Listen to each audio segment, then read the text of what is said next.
안녕하세요. 토요미스테리 디바달리아입니다. 이곳은 남아프리카 공화국 케이프타운에 위치한 케이프 그레이스 호텔. 전세계 관광객들이 애용하는 5성급 호텔인데요. 2010년 11월 14일 밤 12시 48분. 준수한 외모에 고급 정장을 입은 한 남자가 호텔 안으로 급히 들어옵니다. 그리고는 호텔 매니저 존에게 자신이 처한 긴박한 상황을 알렸죠. 노련한 매니저인 존은 이 남자에게 심상치 않은 사건이 벌어졌음을 직감했고 곧 경찰에 신고 전화를 걸었습니다. 남자의 이름은 인도계 영국인 사업가인 슈리엔 드와니. 당시 30세인 그는 자신과 같은 인도계이자 스웨덴 출신의 아내 애니 힌토차와 신혼여행을 왔다가 강도를 만났다고 주장합니다. 슈리엔의 말에 의하면 그는 아내와 택시를 타고 슬럼가인 타운십으로 이동하던 도중 강도를 만났다는데요. 그들은 슈리엔을 차 밖으로 밀어낸 채 차량을 탈취하여 도주했습니다. 그런데 문제는 함께 동승하고 있던 아내가 강도들과 함께 사라졌다는 거죠. 그들에게 휴대전화까지 빼앗겨서 신고조차 할 수 없는 상황에서 우연히 지나가던 운전자를 발견했고 그의 도움으로 호텔까지 올 수 있었다는데요. 경찰은 일단 사라진 아내 애니의 행방을 추적하기 위해 헬기까지 동원해서 케이프타운 일대를 샅샅이 수색했죠. 납치 신고가 접수된 지 1시간 뒤인 새벽 1시 17분. 부부의 투어를 담당했던 택시기사 졸라통고가 호텔에 도착합니다. 창백한 얼굴의 그는 몹시 충격을 받은 안색이었어요. 졸라의 진술도 슈리엔의 진술과 일치했습니다. 그는 강도들이 우리 차를 덮쳤고 슈리엔을 먼저 풀어주고 그 후에 자신을 풀어줬다고요. 하지만 아내 애니는 풀어주지 않았습니다. 케이프타운 일대는 워낙 강도 사건들이 빈번하게 일어나는 지역이었고 특히 부유해 보이는 관광객은 타깃이 될 가능성이 높습니다. 따라서 경찰은 이들의 진술에 신빙성이 있다고 판단이 되었죠. 하지만 이해가 가지 않는 부분도 있었습니다. 왜 하필이면 한밤중에 우범지대인 타운심을 관광했는지예요. 이곳은 위험한 동네입니다. 그래서 경찰은 남편 슈리엔에게 물었죠. 이에 대해 그는 아내가 슬럼가 투어를 원했다고 주장을 하는데요. 특별한 여행을 원했던 애니는 케이프타운의 유명한 장소보다는 현지인들의 생활을 느낄 수 있는 슬럼가 체험을 해보자고 제안을 했다는 거죠. 썩 내키진 않지만 아내를 위해서 어쩔 수 없이 택시기사 졸라에게 그 지역을 가달라고 부탁했다는 겁니다. 남편 슈리엔의 진술은 이러했습니다. 여행 7일째인 2010년 11월 13일, 이날은 슈리엔이 애니를 위해서 사파리 투어를 예약한 날이었어요. 또한 그는 공항에서 만난 현지인 택시기사 졸라통고에게 13일 저녁에 케이프타운 관광을 부탁해둔 상태였고요. 두 사람은 사파리 투어를 마치고 돌아와서 택시를 기다립니다. 저녁 7시 30분, 슈리엔이 예약한 택시가 부부의 관광을 안내하기 위해 호텔로 찾아왔죠. 이들은 케이프타운 밤거리를 거닐다가 밤 10시 30분 해산물 레스토랑에 도착해서 저녁을 먹었어요. 그리고 이들이 나온 시각은 저녁 11시 10분. 다시 야경을 구경하기 위해 택시를 탔고 케이프타운에서도 가장 한적한 슬럼가 쪽으로 이동을 합니다. 바로 그때 총을 든 2명의 남자가 택시를 덮쳤어요. 그리고는 슈리엔의 시계와 현금, 휴대전화를 빼앗았고 운전자에게는 총을 들이대면서 운전하라고 소리쳤습니다. 겁에 질린 애니는 울면서 저희 신혼여행 온 부부고 돈 필요하면 언제든지 다 드릴 테니까 제발 목숨만은 살려주세요 라고 애원했습니다.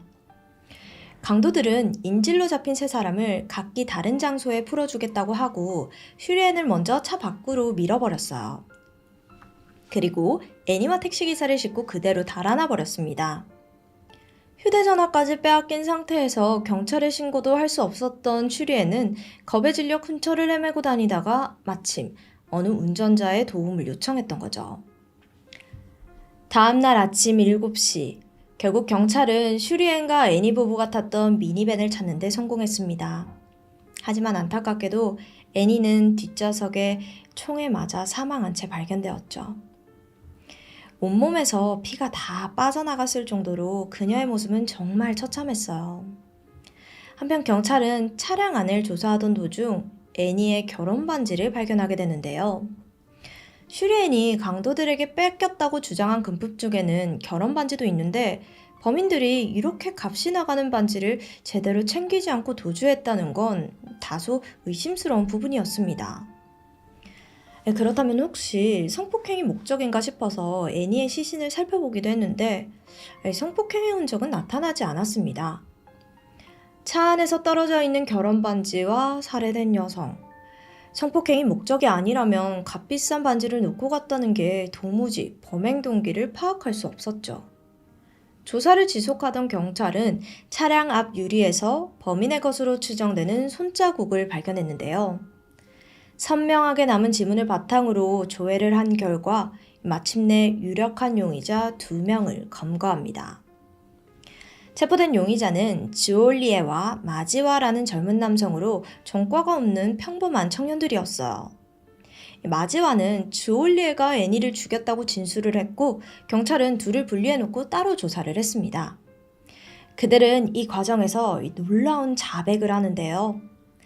사실 자신들은 애니의 남편 슈리엔에게 청부 살해를 부탁받았다는 겁니다.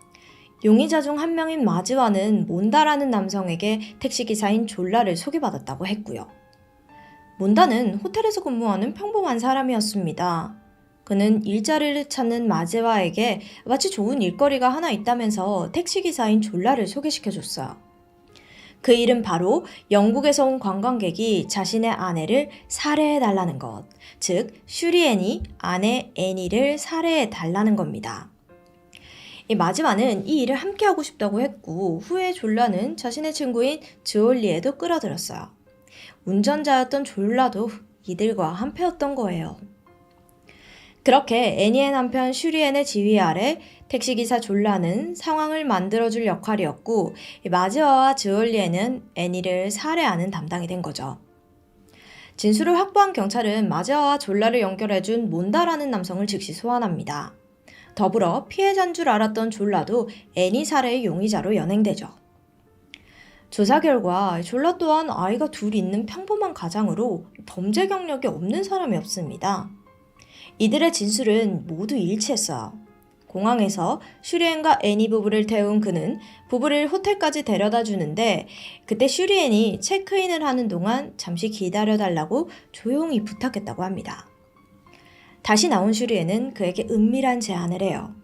바로 돈을 지불할 테니 자신의 아내 애니를 없애달라는 이 충격적인 부탁이었죠. 슈리엔이 제시한 액수는 하나 약 200만 원 정도의 금액이었습니다. 졸라는 잠시 고민하더니 결국 그의 제안을 승낙했죠. 그렇게 그와 계약을 한 뒤 범행을 혼자 할 수 없겠다고 판단이 되었고 곧장 친구인 몬다가 일하는 콜로세움 호텔로 이동합니다. 이때 졸라의 이야기를 들은 몬다는 그를 마지와에게 연결시켜 준 거고요. 경찰 조사 결과 졸라의 진술은 사실로 판명이 되었습니다. 이 호텔의 CCTV에 졸라가 말한 시각, 이 두 사람이 함께 빠져나가는 모습이 확인되었기 때문이죠. 또한 사건이 일어나기 전날 슈리엔 혼자 렌트카를 몰고 어딘가로 외출하는 장면이 CCTV에 포착이 됐는데 이는 달러를 남아공돈으로 환전하기 위해서 외출한 것으로 추정이 되었습니다. 졸라의 증언에 따르면 슈리엔은 달러 대신 남아공돈을 주기를 원했고 호텔에서 환전을 하면 수수료가 많이 드니까 저렴하게 환전할 수 있는 쇼핑몰을 소개해줬다고 해요. CCTV 분석 결과 아마도 슈리엔이 혼자서 외출했던 이 시간에 이 돈을 환전하러 간 것이라고 추측이 되었죠. 뿐만 아니라 사건 발생 이틀 뒤인 11월 16일 졸라는 슈리엔을 만나러 그가 머무르고 있던 호텔을 방문했습니다. 약속했던 돈 중 일부만 지불받아서 나머지 돈을 받으러 온 것이라고 진술을 했는데요. 이들은 호텔 로비에서 만나 서로 모르는 척 따로 걷다가 공용 오피스룸으로 함께 들어가게 되었고 시간차를 두고 나왔습니다. 이때 CCTV를 살펴보면 오피스룸으로 들어갈 때 슈리엔은 흰색 작은 봉투를 들고 있었지만 나왔을 때는 들고 있지 않았고 대신 호텔을 나서는 졸라의 손에 이 흰색 봉투가 있었던 것이 확인이 되었어요. 슈리엔이 졸라에게 이 봉투를 준 거죠. 이런 점으로 봤을 때 이 두 사람 사이에 모종의 계약이 이루어진 건 틀림없는 사실처럼 여겨졌습니다. 최종적으로 경찰이 정리한 사건의 내막은 이러합니다. 11월 13일 저녁 7시 30분에 호텔로 찾아온 졸라의 택시에 탑승한 부부는 애초 슈리엔의 계획대로 케이프타운의 인적이 드문 거리를 돌면서 범행 장소를 향해 이동합니다. 슈리엔과 졸라는 백미러를 통해서 신호를 주고받으며 좀 더 어두워질 때까지 돌다가 슈리엔이 배가 고프다고 하자 예정해둔 그 레스토랑, 해산물 레스토랑으로 갔어요. 식사 후에는 케이프타운의 최대의 우범지대인 타운십으로 접근한 거고요. 신호에 걸려 잠시 대기하던 순간 그들은 애니 몰래 문자로 돈 지불 방식에 대한 이야기를 나눴습니다. 여기서 슈리엔은 졸라에게 약속한 돈 절반을 봉투에 넣어서 뒷좌석 주머니에 놓아두겠다고 답변을 했죠. 물론 애니는 이런 상황을 전혀 모르고 있었고요. 그리고 약속대로 차가 사거리에 도착하자마자 대기하던 마제아와 즈올리에가 총을 든 채 이들의 차를 덮쳤습니다. 이들은 슈리엔에게 금품과 현금을 빼앗고 그를 먼저 차 밖으로 쫓아냈어요. 뒤이어 졸라를 쫓아낸 그들은 차량이 발견된 장소에서 애니를 총으로 쏴 죽이고 도주했습니다. 이렇게 그녀는 결혼한 지 2주 만에 타국에서 싸늘한 시신이 되어버렸죠. 아내를 청부살인까지 부탁한 슈리엔은 어떤 사람이었을까요? 그의 집안은 인도 카스트 계급 중에서도 상류층에 해당하는 부자였습니다. 부모님은 영국으로 이주 후 사업으로 큰 돈을 벌었고 이런 부모님 밑에서 그는 어렸을 때부터 부유한 상류 생활에 몸에 배어 있었죠.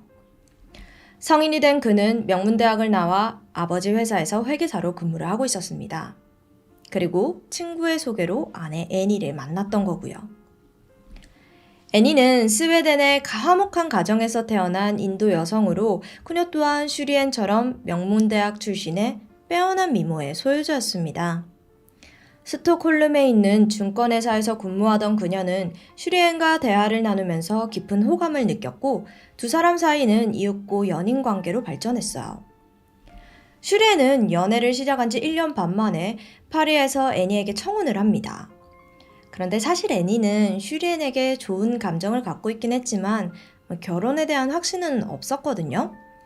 그런 애니의 마음을 눈치챈 슈리엔이 비행기를 전세내서 파리에 데려가 로맨틱한 프로포즈를 한 거예요. 슈리엔의 정성에 감동한 애니가 그의 청혼을 받아들이면서 두 사람은 인도의 전통 풍습에 따라 뭄바이로 건너가 호화로운 결혼식을 치르게 되죠.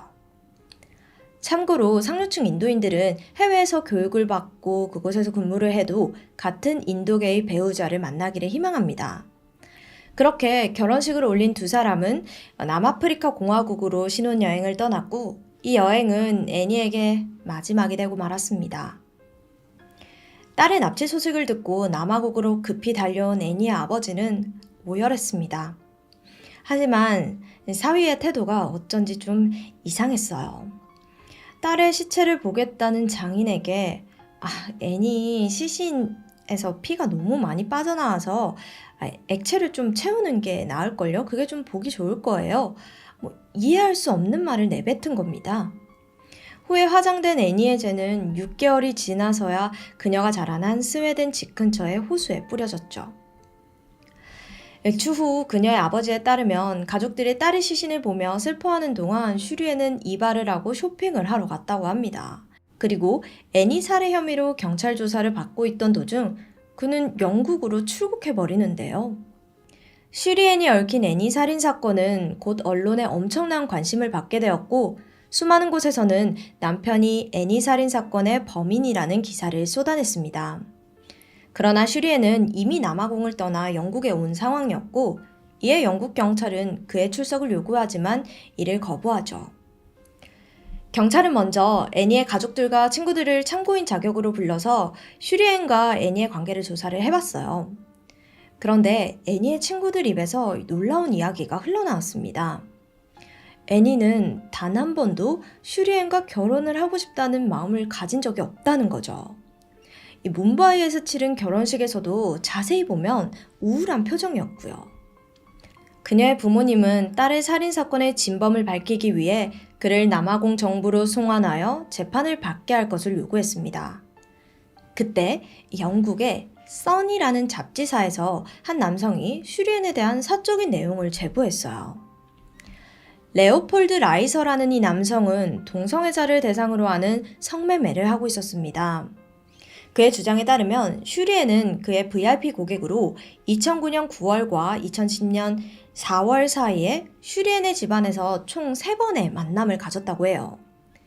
이들은 만날 때마다 불법 약물을 한 상태로 변태적인 성행위를 즐겼다고 합니다. 특히 가학적 성향이 강한 슈리엔은 그에게 특별한 플레이를 제안했고 애니에 대해서도 자주 말했다는 충격적인 고백을 했죠. 슈리엔이 레오에게 자신이 곧 결혼을 하는데 애니가 좋은 여자긴 하지만 자신은 여자보다는 남자에게 좀 더 끌리는 성향이라고 얘기를 했다는 겁니다.